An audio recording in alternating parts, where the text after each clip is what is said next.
What is up, YouTube? It's the Kill Show, and I'm bringing you guys a 162 kill game with the Remington 870, and this by far is my best gameplay on Black Ops 2. 162 kills with just a shotgun, and I'm pretty sure this is the most kills on YouTube with the shotgun. The most I could find was like 140 something, so this is 162.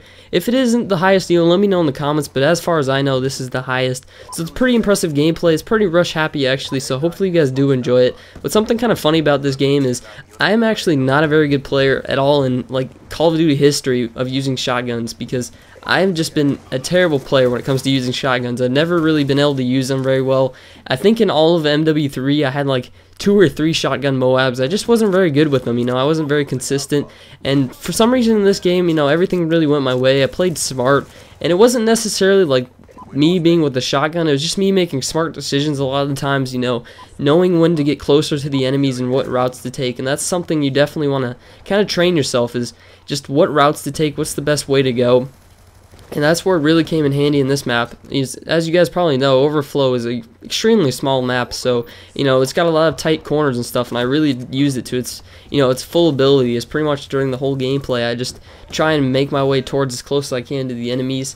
I never really put myself in a bad situation, and if I ever do, like right here guys, you'll see this guy's laying down like the target finder or something, I don't even know. I just decided to run away. There's no way I'm going to win that gunfight. I have a shotgun and a pistol, so there's no way I'm going to win that. Just make a good decision and run away. But the class loadout I'm using in this game, guys, is a little bit different from my usual setup. Usually I use Ghost, Hardline, Scavenger, Attack Mask, and I'm using pretty much all of that, except for in this game, instead of using Ghost, I slapped on Hardline.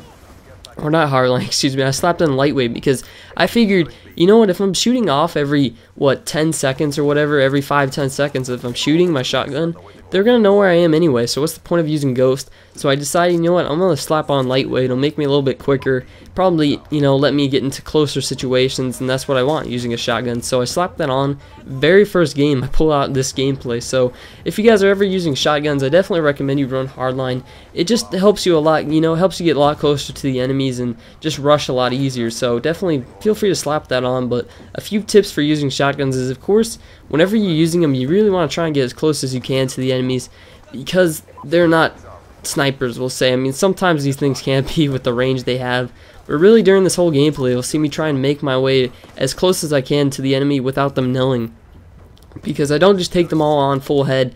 I pretty much always try and flank them, pick certain routes that I know I'll get behind them and they won't even know I'm coming. But right here, look at this. Oh my god, that's somehow that guy didn't kill me, and this gun is just beautiful for a shotgun. I'll say that. It's definitely a really good shotgun. It's pretty much always a one hit, which is something I really like about it. I don't like when I play it because it always one hits me, but when I'm using it, it's just beautiful, guys. It's always a one hit, so if you want to use a shotgun, you want to try it out, definitely give this gun a go. It's just a monster. It might even be a little bit on the OP side for shotguns, because as I said, it's always a one hit. You'll pretty much see a majority of this gameplay. It's just me one-hitting guys, unless you get into like a far engagement, which I don't recommend. That's probably one of the few times it'll be a long 2-shot or something like that. So, but during the majority of this gameplay, my streaks do a lot of work, but I get a fair amount of gun kills, because obviously if I'm getting these streaks, I have to get them with my gun, right? So it's a good combo, I think, of gun to kill streak ratio, I guess I'll say. I think I probably get like 40% with my gun, and then a good 60, maybe even a little bit higher, maybe like 65-70% with my kill streaks. But that's Black Ops 2. Kill streaks do work, and they're high streaks to get, so it's not like you just get 500 points and then you got your swarm. It takes a decent amount of kills, a decent amount of score streaks to get those streaks. But something that kind of sucks about this gameplay is I was actually probably about like 155, like almost through the end of this gameplay, and I just kept dying and dying. I think I went on like an 8 death streak at the end, because I was shaking after this gameplay, because I was only aiming for a 100 plus with this gun. When I knew I was like 150 kills in, I'm like, oh my god, I'm shaking. I don't really shake that much, especially when I play this game, but I am like full, flying. I can barely even move, and I really just kind of went on a death streak in the end, so that's kind of unfortunate. Maybe if I didn't suck as much at the end, I could have probably done a little bit better. But right here, finally die, 162 and 12. Hopefully you guys did enjoy it. If you're new, feel free to subscribe. Leave a like if you enjoyed it. Other than that, I'm the Kill Show, signing out. Have a nice day.